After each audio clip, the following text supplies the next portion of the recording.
पहिला घरातली मूर्ती बसवलं आणि त्यानंतर संध्याकाळी जायचं होतं मंडळाची मूर्ती आणायला, म्हणून पहिला गाडीची पूजा करून घेतलं बघा.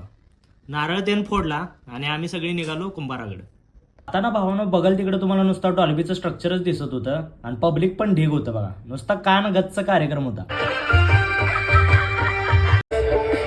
गर्दीतनं कसं बसं गाडी काढत आम्ही आलो कुंभाराच्या ठिकाणी. हे बघा आपला बाप्पा.